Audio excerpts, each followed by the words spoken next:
Chapter 13. A Golden Picnic. Anne, on her way to Orchard Slope, met Diana, bound for Green Gables, just where the mossy old log bridge spanned the brook below the haunted wood, and they sat down by the margin of the Dryad's bubble, where tiny ferns were unrolling like curly-headed green pixie folk waking up from a nap. "I was just on my way over to invite you to help me celebrate my birthday on Saturday," said Anne. "Your birthday? But your birthday was in March." "That wasn't my fault," laughed Anne. "If my parents had consulted me, it would never have happened then. I should have chosen to be born in spring, of course. It must be delightful to come into the world with the mayflowers and violets. They would always feel that you were their foster sister. But since I didn't, the next best thing is to celebrate my birthday in the spring. Priscilla is coming over Saturday, and Jane will be home. We'll all four start off to the woods and spend a golden day making the acquaintance of the spring. We none of us really know her yet, but we'll meet her back there as we never can anywhere else. I want to explore all those fields and lonely places anyhow. I have a conviction that there are scores of beautiful nooks there that have never really been seen, although they may have been looked at.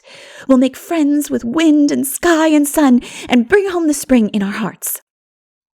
"It sounds awfully nice," said Diana with some inward distrust of Anne's magic of words.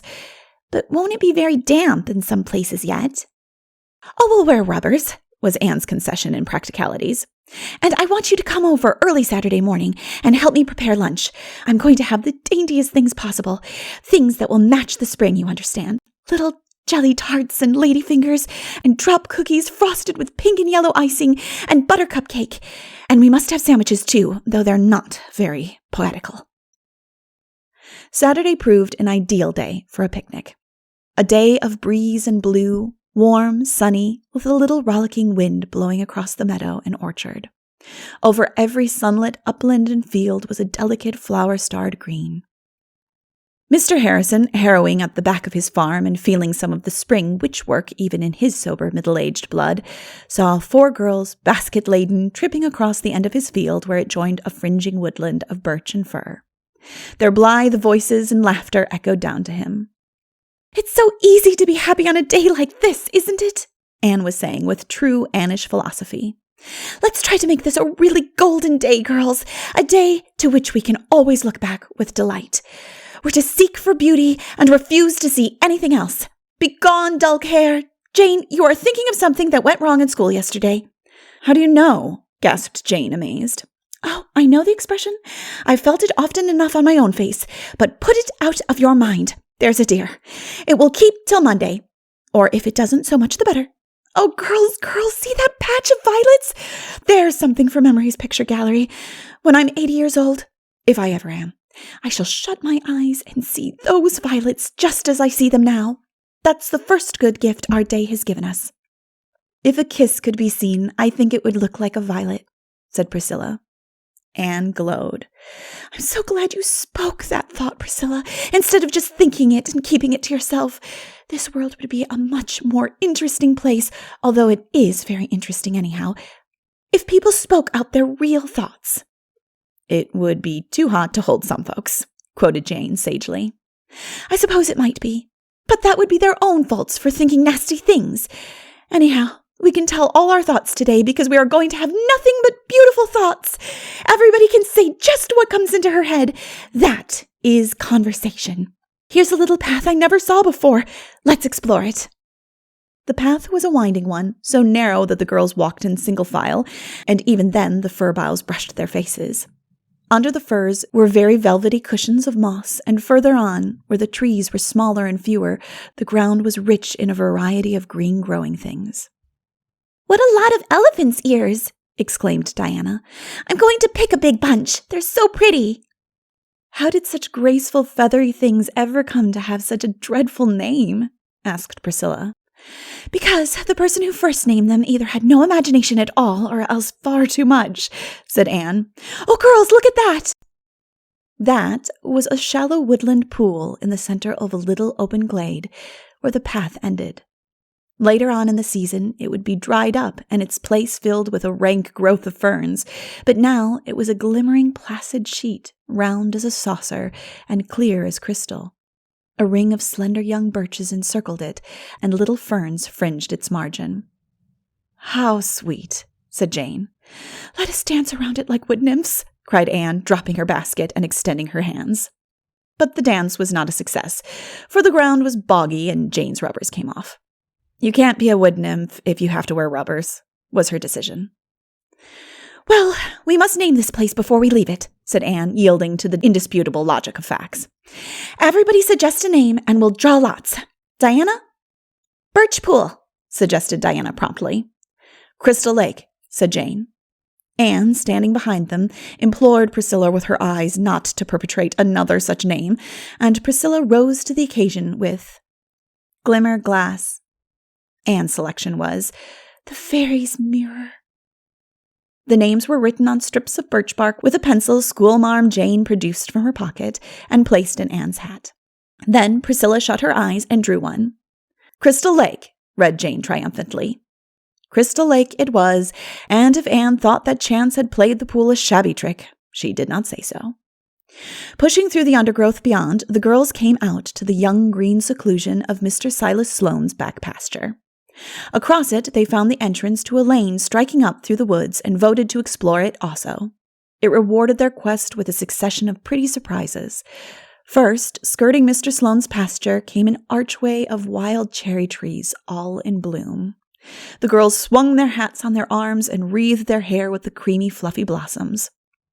Then the lane turned at right angles and plunged into a spruce wood so thick and dark that they walked in a gloom as of twilight, with not a glimpse of sky or sunlight to be seen. "This is where the bad wood elves dwell," whispered Anne. "They are impish and malicious, but they can't harm us because they are not allowed to do evil in the spring. There was one peeping at us around that old twisted fir, and didn't you see a group of them on that big freckly toadstool we just passed? The good fairies always dwell in the sunshiny places." "I wish there really were fairies," said Jane. "Wouldn't it be nice to have 3 wishes granted you? Or even only 1? What would you wish for? Girls, if you could have a wish granted, I'd wish to be rich and beautiful and clever." "I'd wish to be tall and slender," said Diana. "I would wish to be famous," said Priscilla. Anne thought of her hair, and then dismissed the thought as unworthy. "I'd wish it might be spring all the time and in everybody's heart and all our lives," she said. "But that," said Priscilla, "would be just wishing this world were like heaven." "Only like part of heaven. In the other parts there would be summer and autumn. Yes, and a bit of winter too.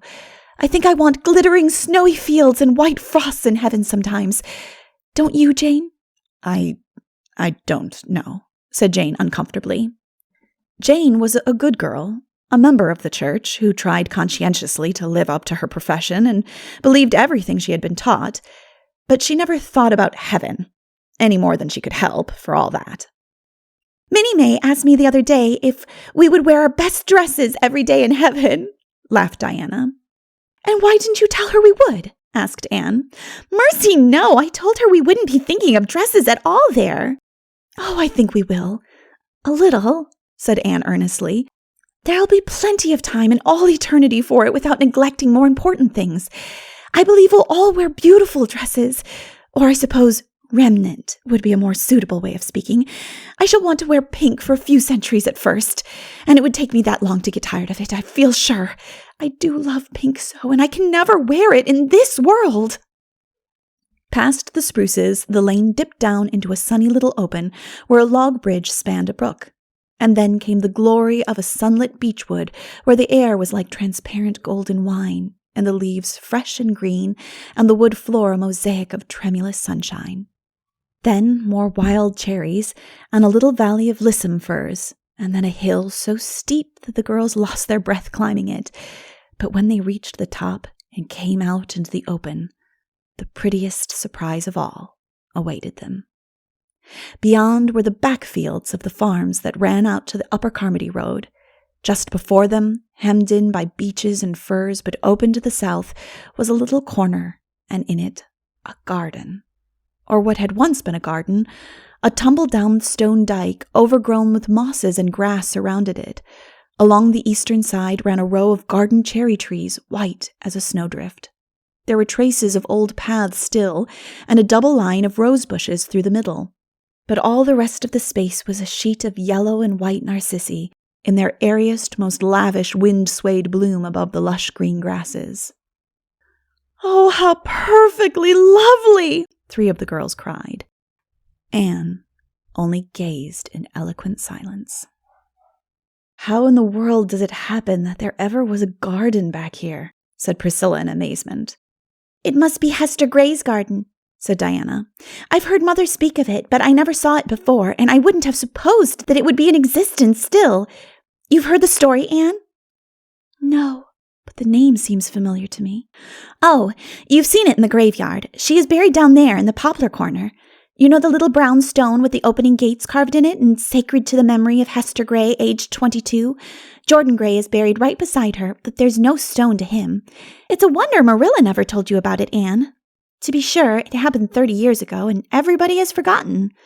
"Well, if there's a story, we must have it," said Anne. "Let's sit right down here among the narcissi, and Diana will tell it. Why, girls, there are hundreds of them. They've spread over everything. It looks as if the garden were carpeted with moonshine and sunshine combined. This is a discovery worth making. To think that I've lived within a mile of this place for 6 years and have never seen it before. Now, Diana." "Long ago," began Diana, "this farm belonged to old Mr. David Gray. He didn't live on it. He lived where Silas Sloane lives now. He had one son, Jordan, and he went up to Boston one winter to work, and while he was there, he fell in love with a girl named Hester Murray. She was working in a store and she hated it. She'd been brought up in the country and she always wanted to get back.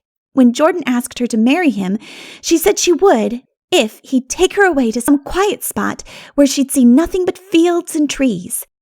So he brought her to Avonlea. Mrs. Lynde said he was taking a fearful risk in marrying a Yankee, and it's certain that Hester was very delicate and a very poor housekeeper. But Mother says she was very pretty and sweet, and Jordan just worshipped the ground she walked on. Well, Mr. Gray gave Jordan this farm, and he built a little house back here, and Jordan and Hester lived in it for 4 years. She never went out much, and hardly anybody went to see her except Mother and Mrs. Lynde. Jordan made her this garden, and she was crazy about it and spent most of her time in it. She wasn't much of a housekeeper, but she had a knack with flowers. And then she got sick.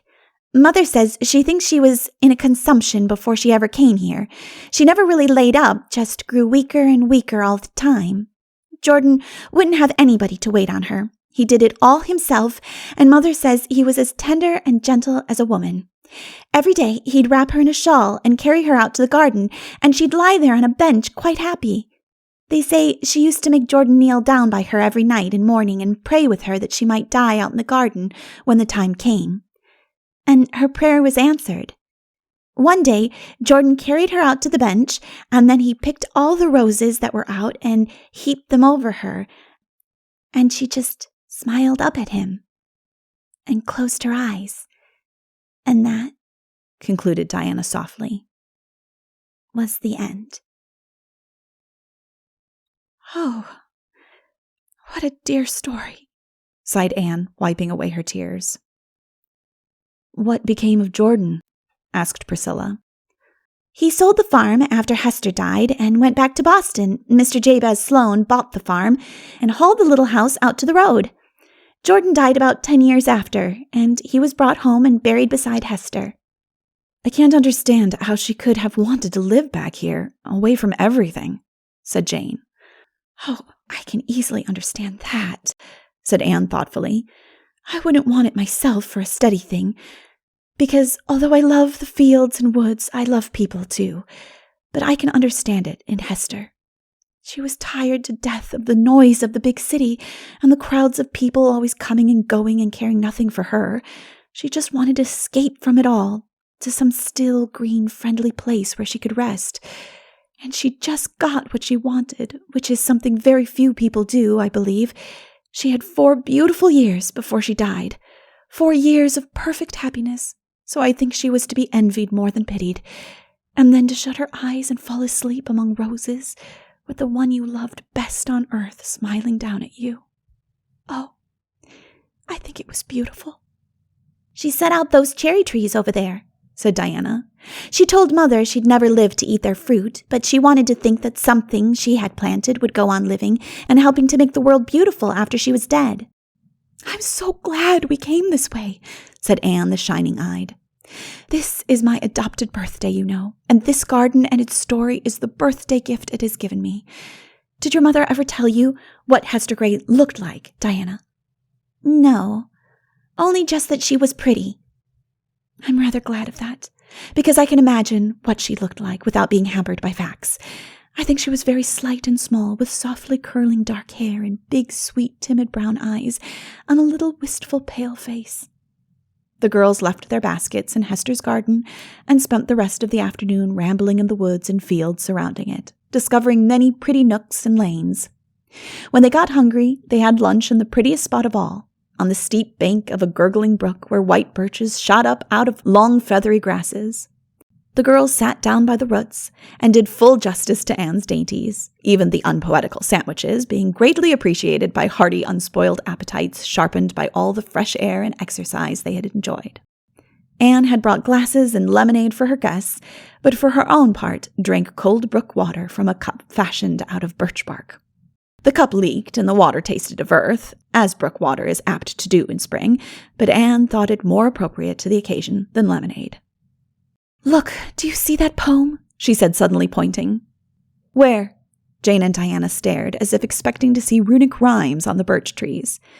There, down in the brook, that old green mossy log with the water flowing over it and those smooth ripples that look as if they'd been combed, and that single shaft of sunshine falling right athwart it, far down into the pool. Oh, it's the most beautiful poem I ever saw. I should rather call it a picture, said Jane. A poem is lines and verses. Oh, dear me, no. Anne shook her head with its fluffy wild cherry coronal positively. The lines and verses are only the outward garments of the poem, and are no more really it than your ruffles and flounces are you, Jane. The real poem is the soul within them, and that beautiful bit is the soul of an unwritten poem. It is not every day one sees a soul, even of a poem. I wonder what a soul, a person's soul, would look like, said Priscilla dreamily. Like that, I should think, answered Anne, pointing to a radiance of sifted sunlight streaming through a birch tree. Only with shape and features, of course. I like to fancy souls as being made of light, and some are all shot through with rosy stains and quivers, and some have a soft glitter like moonlight on the sea, and some are pale and transparent like mist at dawn. I read somewhere once that souls were like flowers, said Priscilla. Then your soul is a golden narcissus, said Anne, and Diana's is like a red, red rose. Jane's is an apple blossom, pink and wholesome and sweet. And your own is a white violet with purple streaks in its heart, finished Priscilla. Jane whispered to Diana that she really could not understand what they were talking about. Could she? The girls went home by the light of a calm golden sunset, their baskets filled with narcissus blossoms from Hester's garden, some of which Anne carried to the cemetery next day and laid upon Hester's grave. Minstrel robins were whistling in the firs and the frogs were singing in the marshes. All the basins among the hills were brimmed with topaz and emerald light. Well, we have had a lovely time after all, said Diana, as if she had hardly expected to have it when she set out. It has been a truly golden day, said Priscilla. I'm really awfully fond of the woods myself, said Jane. Anne said nothing. She was looking afar into the western sky and thinking of little Hester Gray.